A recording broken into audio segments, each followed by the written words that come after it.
Assalamualaikum warahmatullahi wabarakatuh. Kembali lagi dalam kelas sejarah Indonesia kelas 10. Hari ini kita akan belajar tentang konsep berpikir kronologis, diakronik, dan sinkronik dalam pembelajaran sejarah. Tujuannya sama seperti di pembelajaran awal, yaitu setelah kegiatan pembelajaran satu ini diharapkan kalian dapat menjelaskan pengertian konsep kronologis, diakronik, sinkronik dalam mempelajari serta menerapkannya dan dalam merekonstruksinya di sebuah peristiwa sejarah. Minggu lalu kita sudah mempelajari tentang konsep ruang dan waktu dalam sejarah. Kalian kemarin bisa mempelajari apa itu ruang, apa itu waktu, bagaimana ciri-cirinya, bagaimana pentingnya waktu dalam sejarah, bagaimana keterkaitan konsep ruang dan waktu dalam sejarah. Nah, hari ini kita akan belajar tentang konsep berpikir diakronis dan sinkronik dalam sejarah. Konsep berpikir diakronik. Satu, pengertian diakronik. Istilah dari kata diakronik ini sendiri sebenarnya adalah dari istilah bahasa Yunani. Istilah itu ialah dia serta kronos, di mana dia sendiri mempunyai arti melampaui, melalui, dan juga melintas. Sedangkan kronos itu memiliki arti waktu. Jadi bisa kita artikan diakronik itu melintasi waktu atau melalui atau melintasi batasan waktu. Diakronik ini merupakan suatu cara untuk berpikir dengan secara runtut kronologis di dalam menganalisa atau meneliti sesuatu hal tertentu. Maksud dari kronologis ini ialah suatu catatan mengenai peristiwa atau kejadian itu dengan secara runtut dengan berdasarkan waktu kejadian peristiwa yang dicatat. Dari hal ini bisa kita ambil kesimpulan bahwa sejarah tersebut mengajarkan kepada kita untuk melakukan pemikiran yang kronologis dan juga beraturan. Ini ciri-ciri dari diakronik. Satu, memanjang berdimensi waktu, terus bergerak, hubungan kausalitas, sifatnya naratif, berproses serta bertransformasi. 4, sifatnya itu lebih dinamis. 5, lebih menekankan pada proses durasi. 6, digunakan dalam ilmu sejarah. Konsep diakronik dalam sejarah. Konsep diakronik adalah cara berpikir kronologis urutan di dalam menganalisa sesuatu, sehingga dalam konsep diakronik sebuah peristiwa sejarah diuraikan dengan prinsip memanjang dalam waktu namun menyempit dalam ruang.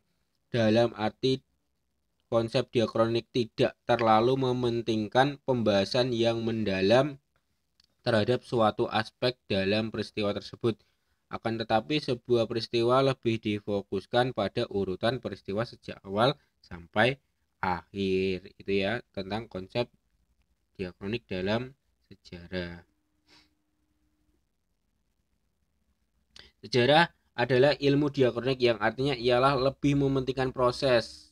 Sejarah akan membicarakan suatu kejadian atau peristiwa tertentu yang terjadi di suatu tempat tertentu itu sesuai dengan urutan waktu kejadian.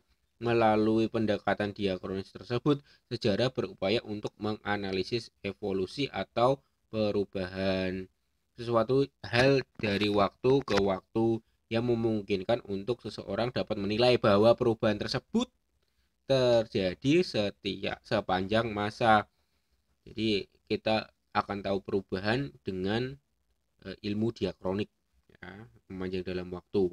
Sejarawan akan menggunakan sebuah pendekatan ini untuk dapat atau bisa menganalisis mengenai dampak dari sebuah variabel pada sesuatu kejadian di sebab akibat tadi ya, sehingga akan memungkinkan sejarawan untuk mendalikan mengapa keadaan tertentu itu lahir dari keadaan sebelumnya atau juga mengapa keadaan tertentu itu berkembang dan juga berkelanjutan. Ya, ini contoh berpikir diakronik dalam peristiwa sejarah yaitu Tanam Paksa 1830 sampai 1870. Ini nanti bisa kalian baca di Google Classroom. Kita lanjut ke konsep berpikir sinkronik. Selain lewat berpikir diakronik, suatu peristiwa sejarah yang sama dapat pula direkonstruksi dengan berpikir sinkronis. Berpikir sinkronis yaitu menyertakan cara berpikir ilmu-ilmu sosial, yaitu melebar dalam ruang tetap serta mementingkan struktur dalam satu peristiwa. Sinkronik ini mempunyai arti meluas di dalam ruang namun juga memiliki batasan di dalam waktu. Biasanya metode sinkronik ini selalu digunakan terhadap ilmu-ilmu sosial. Jadi kalau tadi diakronik itu meluas dalam waktu, menyempit dalam ruang, ini sinkronik sebaliknya, meluas dalam ruang, menyempit dalam waktu. Kata sinkronik ini sendiri berasal dari kata Yunani sin dan kronos. Sin itu artinya dengan, kronos itu artinya waktu.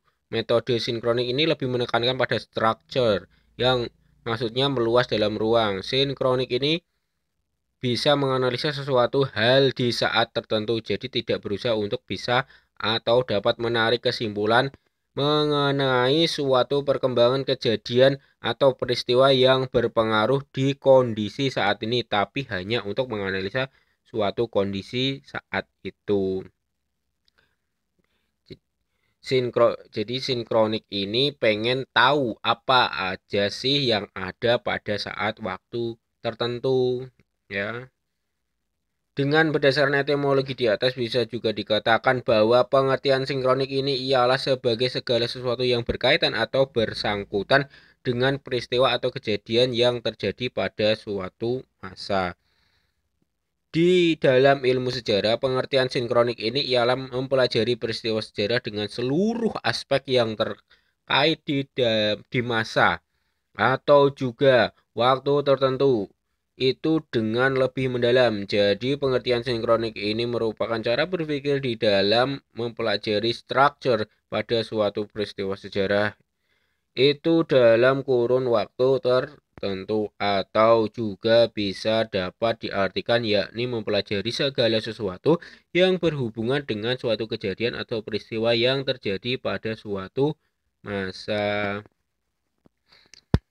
Nah, makna sinkronik. Jadi makna sinkronik dalam mempelajari kajian sejarah itu apa? Maknanya ialah apabila kita menggunakan metode sinkronik, maka kita memperhatikan perkembangan sejarah atau juga perkembangan peristiwa. Jadi yang kita perhatikan hanyalah perkembangan peristiwa. Kita tidak memperhatikan waktunya saja. Waktunya hanya tertentu. Kalau diakronik tadi kan kita cari semua waktunya, panjang waktunya. Kita cari peristiwanya di dalam waktu. Sejarah tidak semata-mata bertujuan untuk menceritakan urutan kejadian, tetapi bermaksud menerangkan kejadian dengan mengkaji sebab-sebabnya, kondisi lingkungannya, kondisi sosial budayanya secara mendalam. Ya. Ciri-ciri sinkronik ini ciri-cirinya. Satu, mempelajari peristiwa yang terjadi pada masa tertentu. Di dalam mempelajari peristiwa selalu memfokuskan adanya pola-pola, gejala-gejala, dan juga karakter.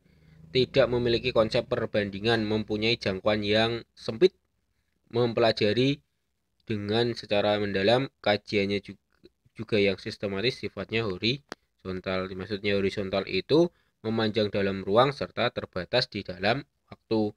Jadi umumnya menjelaskan mengenai kejadian atau peristiwa hanya intinya saja. Nah, ini konsep berpikir sinkronik dalam sejarah. Berpikir bersejarah dengan sinkronik ini merupakan cara berpikir meluas di dalam ruang tetapi terbatas di dalam waktu. Pendekatan sinkronik ini biasanya digunakan dalam ilmu-ilmu sosial.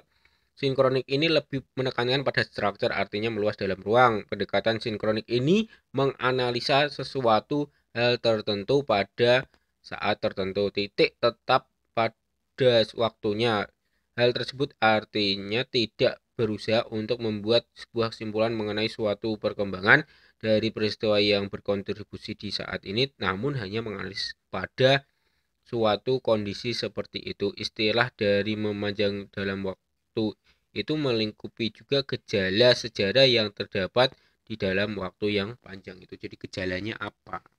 Ini contohnya contoh penerapan berpikir sinkronik dalam sejarah, yaitu tentang latar belakang pelaksanaan tanam paksa. Kalau tadi tanam paksa 18 berapa tadi, 1930 sampai berapa tadi, kalau ini hanya dalam satu waktu tertentu, latar belakangnya awalnya saja yang dibahas. Kalau tadi kan mulai dari awal, tengah sampai akhir. Kalau ini hanya awalnya saja atau tengahnya saja atau akhirnya saja yang dibahas.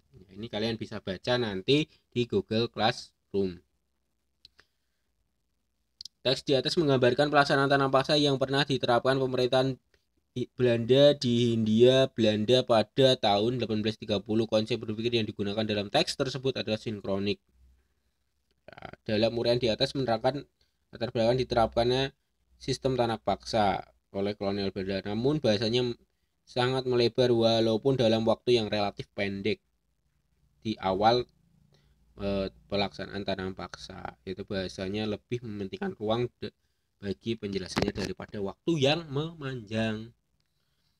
Nah, ini perbedaannya sinkronis tadi ya, dias dan kronos dari bahasa Yunani. Dia artinya melewati, kronos itu waktu, maknanya memanjang dalam waktu tapi terbatas dalam ruang.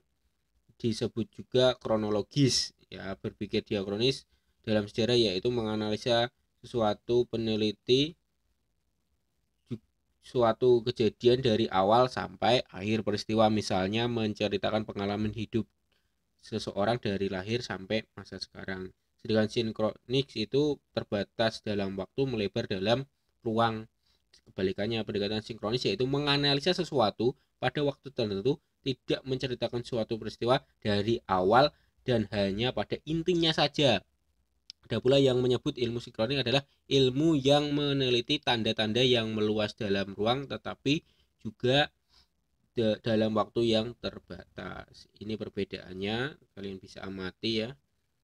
Yang berpikir diakronik itu bergerak aktif, melihat masyarakat bergerak aktif, melihat hubungan kausalitas atau sebab akibat, mempelajari kehidupan sosial secara memanjang tetapi berdimensi waktu, hanya waktunya saja 1830, 1850 dan sebagainya. Menjelaskan detail proses transformasi terus bergerak terjadi dari waktu ke waktu secara bersinambungan. Jadi kita kalau bisa simpulkan, kalau diakronik itu pasti berhubungan dengan waktu. Kalau ada waktu, urutan waktu di situ, maka itulah yang disebut diakronik. Konsep berpikir sinkronik ini mengamati kehidupan sosial secara meluas tetapi berdimensi ruang, hanya ruangnya saja dalam waktu tertentu, waktunya sempit. Melihat kehidupan masyarakat sebagai suatu sistem yang terstruktur atau terorganisir, yang saling berkaitan atau satu unit dengan unit lainnya. Menjelaskan kehidupan masyarakat secara deskriptif. Jadi itu ya tentang sinkronik dan kronologi dalam sejarah. Kalau kita mempelajari sejarah, kita harus mempunyai dasar ilmu diakronik dan sinkronik dalam sejarah. Diakronik itu memanjang dalam waktu, menyempit dalam ruang. Kalau sinkronik itu melebar dalam ruang, menyempit dalam waktu. Yang diakronik itu vertikal, yang sinkronik itu horizontal.